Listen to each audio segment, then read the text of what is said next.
તહેવાર હોય કે પ્રસંગ હોય, આપણી ટ્રેડિશનલ મીઠાઈ મોહનથાળ તો લગભગ બનતી જ હોય છે. અને મોહનથાળ મીઠાઈ છે જ એટલી ટેસ્ટી કે હર કોઈ વ્યક્તિને પસંદ પણ આવતી હોય છે. પણ જ્યારે બનાવવાની વાત આવે ત્યારે ઘણી બધી ઝંઝટ થતી હોય છે, તો બનાવવામાં મુશ્કેલીઓ પણ આવે છે. તો આજ ડિમ્પલ્સ ડિશીસમાં મોહનથાળની નવી રીત સાથે મીઠાઈ બનાવીશું કે જેમાં કરકરા લોટની જરૂર નથી, ધાબો દેવાની જરૂર નથી, ચાસણી કરવાની જરૂર નથી, વધારે ઘીની જરૂર નથી, વધારે સમયની જરૂર નથી અને બિના ઝંઝટ કર્યા વગર મોહનથાળ એકદમ અંદરથી દાણેદાર અને ખાવામાં ફરસો અને મોંમાં જતાં ઓગળી જાય તેટલો સોફ્ટ બનશે. તો રેસીપી શરૂ કરીએ. તો મોહનથાળ બનાવવા માટે ગેસ ઉપર જાડા તળિયાવાળી કડાઈ રાખેલી છે, જેથી લોટ ચીપકે નહીં અને મીઠાઈમાં ખરાબ સ્મેલ આવે નહીં. હવે માપ માટે ઘરમાં રહેલી વાટકી અથવા મેજરિંગ કપને પહેલાં માપ માટે સેટ કરવું અને પછી બધી જ સામગ્રી તે જ કપ કે તે જ વાટકીથી લેવી. તો અહીંયા મેં 1 કપ જેટલો રવો લીધો છે. એકદમ ઝીણો રવો હોય ને તેવો. થોડો મોટો રવો હોય તો મિક્સરમાં ક્રશ કરીને લેવો. સાથે જે કપથી રવો લીધો છે તે જ કપથી 3 કપ જેટલો ચણાનો ઝીણો લોટ, જેમાંથી આપણે ભજીયા ગાંઠિયા બનાવીએ ને તે લીસો લોટ છે, કોઈ કરકરો લોટ નથી. જનરલી મોહનથાળ છે તે કરકરા લોટમાંથી તૈયાર થતો હોય છે જો દાણેદાર તૈયાર કરવો હોય તો. બટ જે લોકોના ઘરમાં કરકરો લોટ ના હોય તે લોકો આ રીતે રવો અને ચણાનો ઝીણો લોટ મિક્સ કરીને પણ બનાવી શકે છે. તો અત્યારે કુલ ટોટલ 4 કપ જેટલો લોટ છે. 1 કપ રવો છે અને 3 કપ ચણાનો લોટ. તો આ 4 કપ અને ગ્રામમાં જોઈએ તો 500 ગ્રામ જેટલો લોટ છે. હવે અહીંયા આપણે અડધા કપ જેટલું દેશી ઘી ઉમેરશું. જનરલી મોહનથાળમાં વધારે ઘીનો ઉપયોગ થતો હોય છે, પણ અત્યારે આપણે માત્ર અડધા કપ જેટલું દેશી ઘી ઉમેર્યું છે. જરૂર લાગશે તેમ થોડું વધારે ઉમેરશું. તમે અહીંયા વનસ્પતિ ઘીનો ઉપયોગ કરી શકો છો અને તેલમાં પણ બનાવી શકો છો, પણ મીઠાઈ હંમેશા દેશી ઘીમાં વધારે સ્વાદિષ્ટ લાગે છે. તો આપણે ઘી ઉમેરશું. આ રીતે મિક્સ કરતાં અત્યારે જો ઘી થોડું ઓછું થાય છે તો ફરીથી અડધા કપ જેટલું દેશી ઘી ઉમેરશું. મોહનથાળમાં જેટલો લોટ હોય તેનું અડધું ઘી જોઈતું હોય છે, એટલે કે 500 ગ્રામ લોટ હોય તો 250 ગ્રામ તો ઘી જોઈએ જ જોઈએ. જો 4 કપ લોટ હોય તો 2 કપ તો ઘી જોઈએ જ જોઈએ. પણ અહીંયા આપણે કુલ ટોટલ અત્યારે 1 કપ જેટલું ઘી ઉમેરેલું છે. અને હવે આપણે ઘી બિલકુલ નથી ઉમેરવાના, કારણ કે જેટલું ઘીની જરૂર છે તેટલું આપણે ઘી ઓલરેડી ઉમેરી દીધું છે. તો આ રીતે મિક્સ કરતા જશું અને લોટને ધીમા ગેસની ફ્લેમ પર શેકતા જશું. અત્યારે તમને લોટનું ટેક્સચર થોડું ઘટ દેખાતું હશે, પણ જેમ જેમ લોટ શેકાતો જશે તેમ પાતળું થતું જશે. અત્યારે તમે જોઈ શકો છો કન્સિસ્ટન્સી એકદમ લૂઝ થઈ ગઈ છે. આરામથી ચમચો આપણે ચલાવી શકીએ ને આટલું લૂઝ.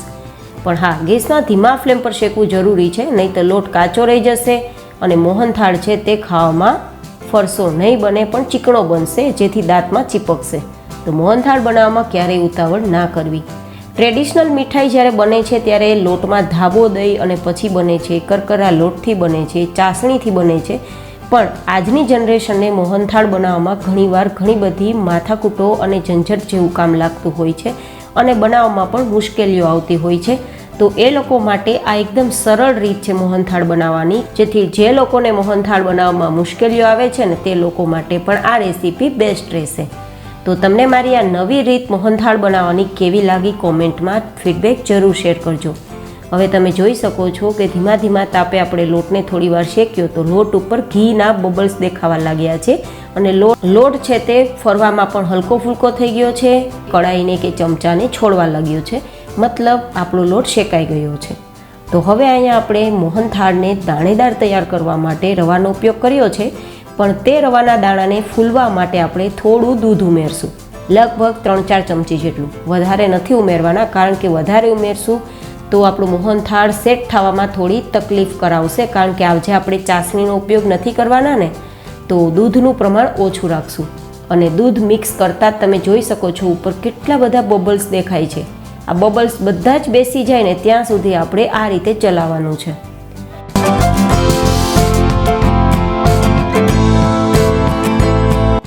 અને હવે આપણે અહીંયા મીઠાશ માટે 1 કપ જેટલી ખાંડ મિક્સર જારમાં ઉમેરશું, જેથી તેનો પાવડર તૈયાર કરી શકીએ. અને 6-7 નંગ જેટલી એલચી, તમે અહીં એલચી પાવડર હોય તો સીધા લોટમાં ઉમેરી શકો છો. આ બંને વસ્તુને ગ્રાઇન્ડ કરી પાવડર તૈયાર કરી લેશું. મિત્રો, આપણે ચાસણીના ઝંઝટ વગર આજનો મોહનથાળ બનાવીએ છીએ ને, તો અહીંયા દળેલી ખાંડનો ઉપયોગ કરશું.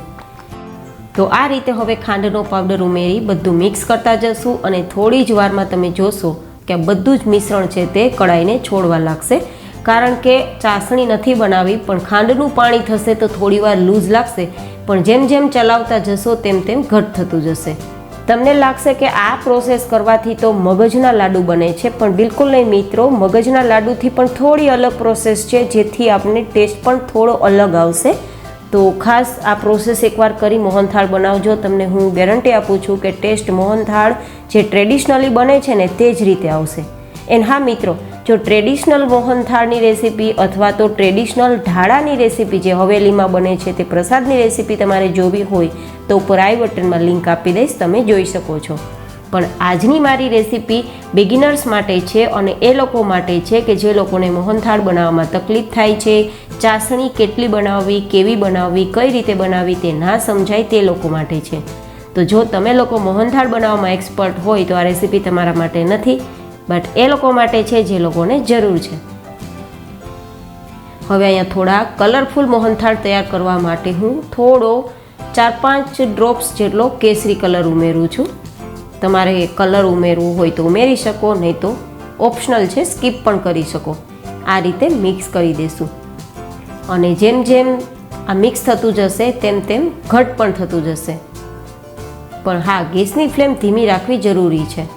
અત્યારે તમે જોઈ શકો છો કે ફરીથી મિશ્રણ છે તે થોડું ડાર્ક બ્રાઉન કલર ઉપર આવી ગયું છે અને મતલબ કે આ કઢાઈને પણ છોડવા લાગ્યું છે જો, અને ઉપર થોડું થોડું ઘીનો શાઇનિંગ પણ દેખાવા લાગ્યું છે. આ બધા જ ઇન્ડિકેશન છે કે આપણી મીઠાઈ સેટ થઈ ગઈ છે. તો હવે આપણે ગેસની ફ્લેમ બંધ કરી આ મીઠાઈને નીચે ઉતારી ઘીથી ચીકણી કરેલી પ્લેટ અથવા તો થાળી હોય તેમાં તમે આ રીતે સેટ કરી શકો છો. તો તમે આ નવી રીતે મોહનથાળ બનાવવાની રેસીપી ટ્રાય કરજો. પસંદ આવે તો કોમેન્ટ કરજો. ચેનલ પર નવા હોય તો ચેનલને સબસ્ક્રાઈબ કરજો, જેથી આવી અવનવી રેસીપી તમને ફ્રીમાં મળતી રહે. મારી મહેનત પસંદ આવે તો લાઈક પણ કરજો, ના પસંદ આવે તો ડિસલાઈક કરી શકો છો. તમારે જાડું પાતળું કેવું સેટ કરવું તે તમારા ઉપર આધારિત રહેશે મિત્રો, અને ઉપરથી કોઈ ગાર્નિશિંગ કરવું હોય તો કરી શકો છો. હું અહીંયા થોડા પિસ્તાથી ગાર્નિશિંગ કરું છું, જેથી લુક અને ટેસ્ટ બંને સરસ આવે. જોકે ઓપ્શનલ છે. ઉપરથી થોડું દબાવી દઈશું જેથી પિસ્તાના ટુકડા છે તે બહાર ના નીકળે. અને પછી આ મોહનથાળને 2-3 કલાક માટે સેટ થવા માટે રાખી દેશું. ફ્રીઝમાં નથી રાખવાનો, બહાર રાખીને સેટ કરશું તો 2-3 કલાકમાં આરામથી મોહનથાળ તૈયાર થઈ જશે, જામી જશે.